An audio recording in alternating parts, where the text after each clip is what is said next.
ఉగాది నూతన సంవత్సర ప్రారంభము. మనకి సనాతన ధర్మంలో చాంద్రమానంలో ఉగాది అనేది చైత్రమాసపు మొట్టమొదటి తిథితో ప్రారంభం అవుతుంది. ఈ ఉగాది దగ్గర నుంచి మనం మళ్ళీ చైత్రమాసం నుంచి చిట్ట చివర ఉండేటటువంటి ఫాల్గుణ మాసం వరకు ఉండే కాలమునందు ఒక ప్రమాణంగా స్వీకరించి ఒక పేరుతో పిలిచేటటువంటి సంప్రదాయాన్ని మనకి ఋషులు అందించారు. 60 సంవత్సరములు మళ్ళీ మళ్ళీ తిరుగుతుంటాయి. అందుకే తాను పుట్టిన సంవత్సరాన్ని మళ్ళీ తాను చూడగలిగినటువంటి అదృష్టాన్ని పొందిన వ్యక్తి షష్ఠి పూర్తి చేసుకున్నాడు అంటాం. అంటే తాను పుట్టిన సంవత్సరాన్ని మళ్ళీ తాను చూశాడు, సంకల్పంలో చెప్పుకోగలిగాడు. అలా వచ్చేటటువంటి సంవత్సరం 12 మాసములుగా ఉంటుంది, 6 ఋతువులుగా ఉంటుంది, 2 ఆయనములుగా ఉంటుంది. ఈ 2 ఆయనములు, ఒకటి ఉత్తరాయణము, ఒకటి దక్షిణాయనము. దక్షిణాయనం అంతా ఉపాసన, ఉత్తరాయణం అంతా చేసినటువంటి ఉపాసన వలన పొందినటువంటి సిద్ధి. కాబట్టి మనవారు మనకి ఏదైనా సరే సంస్కృతిలో ఏర్పాటు చేసిన వ్యవస్థ ఈశ్వరుణ్ణి చేరుకోవడానికి కావలసినటువంటి ఉపాసన రీతిలో మాత్రమే నిర్దేశించారు తప్ప కేవలము భోగము కొరకు అని దేనిని ఋషులు నిర్దేశించలేదు. అందుకే మీరు చూడండి, సంవత్సరం ప్రారంభం రోజున మనందరం చేసేటటువంటి పనులు తప్పకుండా 3 పనులు చేస్తాం. ఒకటి తైలాభ్యంగన స్నానము. నువ్వులు నూనె తల మీద పెట్టించుకుని పెద్దవారి చేత ఆశీర్వచనం చేయించుకుని స్నానం చేస్తాడు.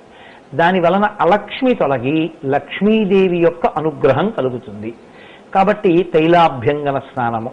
రెండవది వేప పువ్వు పచ్చడి. ఆ వేప పువ్వుతో పాటుగా అరటిపండు, చింతపండు, ఆ తర్వాత బెల్లం మొదలైనటువంటి పదార్థాలను కలిపి కొద్దిగా పచ్చడి కింద చేసుకుని ఆ పదార్థాన్ని ప్రసాదంగా ఈశ్వరుడికి నివేదన చేసి పుచ్చుకుంటాం తప్ప ఈశ్వర నివేదన చెయ్యకుండా దీన్ని అనుభవించడము సనాతన ధర్మంలో అసలు ప్రతిపాదింపబడినటువంటి విషయమే కాదు.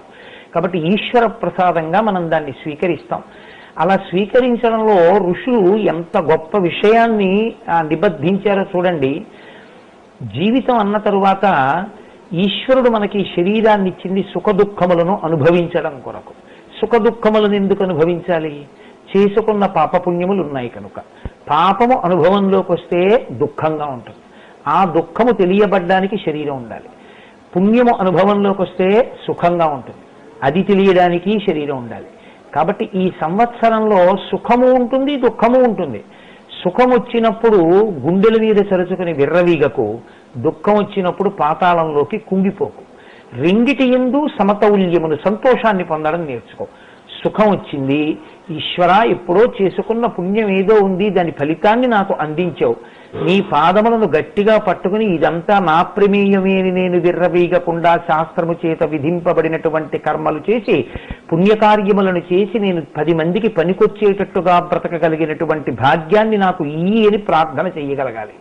దుఃఖం వచ్చింది, ఈశ్వర గత జన్మలలో నేను చేసినటువంటి ఏదో పాపము నాకు ఫలితముగా వచ్చి అనుభవింపచేసి నేను చేసుకున్నటువంటి పాపాన్ని తీసేస్తున్నావు. ఈ దుఃఖాన్ని అనుభవించడంలో నీ పాదములను పట్టుకోగలిగినటువంటి శక్తి యందు విస్మృతి కలుగకుండుగాక, నీ పాదములను గట్టిగా పట్టుకునే శక్తి ఇమ్మని ప్రార్థన చెయ్యాలి. ఈ 2 కలిపి మనం ఈశ్వరుణ్ణి అడగడానికే, ఆ అనుగ్రహాన్ని అడగడమే. ప్రసాదం అంటే అనుగ్రహం. ఆ అనుగ్రహాన్ని కోరుకోవడమే చేదు, పులుపు, తీపి అన్నీ కలిసి ఉన్నటువంటి ప్రసాదాన్ని స్వీకరిస్తాం. మూడవది పంచాంగ శ్రవణము. పంచాంగము అంటే 5 అంగములతో కూడుకున్నది. తిథి, వారము, నక్షత్రము, యోగము, కరణము. ఇవి మనకి దీర్ఘాయుర్దాయాన్ని ఇవ్వడానికి, ఆ తర్వాత రోగనాశనం చేయడానికి, మనం ఏ విధమైనటువంటి అకాల మృత్యువుని పొందకుండా పరమేశ్వరుణ్ణి ఉపాసన చెయ్యగలిగినటువంటి స్థితిని పొందడానికి, ఇటువంటి వాటి కొరకు ఈ 5ంటిని ప్రతివారు రోజు చూడాలి. ఉగాది నాడు సంవత్సర ఫలితాలన్నింటినీ వింటాం. ముఖాభివృద్ధిని ఇవ్వడమే కాకుండా పరమేశ్వరుని యొక్క పాదార విందముల యందు చెలించినటువంటి భక్తిని పొందేటట్టుగా శ్రీనివాసుని యొక్క నిర్హేతుక కృపాకటాక్ష వీక్షణముల చేత అనుగ్రహింపబడెదరుగాక. స్వస్తి.